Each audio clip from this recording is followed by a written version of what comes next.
Hey everyone, I'm here with Grandmaster Fabiano Caruana, who just won his second game. Fabiano, tell me a little bit about your feelings. Yeah, it was a very tough game, also because, well, it was long and I was under time pressure. Robby was playing quickly. I thought that out of the opening I got an interesting position, but I thought he was probably equalized at some point.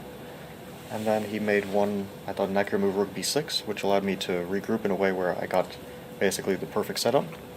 And then I got a very, very nice endgame, but I was always low on time. And I thought I played it well until it was completely winning. And then I completely misplayed it in time trouble, I think. Maybe it was still winning, but it turned into a complete mess. And I had lost control, while I think I probably had a clean win at some point in the game. Do you feel that you calculate better when you're lower on time? I know some people have those, moments where their mind works just much faster when they're under time pressure.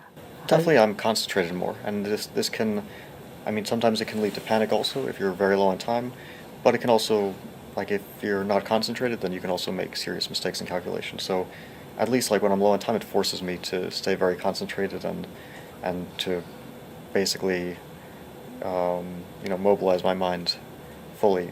While if I have a lot of time on the clock, I can, maybe it's the same for most people, but at least for me, I know that I can tend to sometimes get a bit lazy in my calculations. Okay. So yeah, I don't know. I wouldn't say it's a good idea to get in time trouble, but sometimes you can calculate well in time trouble. Focus is a big thing. I remember growing up, actually, I had a talk with one of my professors, and a lot of my colleagues were doing various sports, and they told me that someone cannot stay focused for more than actually a minute, really focused. And I kept disagreeing with them, telling them, as a chess player, you need to stay focused for 6 hours. But I can see with you also that everyone, regardless of the level, might lose a bit of the focus. And yeah.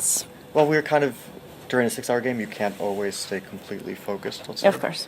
But definitely more than a minute. Yeah. And you need to use the opponent's time wisely as well when you can. Yeah, well, especially in time trouble. That's why Robby was playing quickly to try to put pressure on the clock, so that, because he felt that he was losing, which I think was accurate. And when you're losing, it is sometimes a good strategy to move quickly.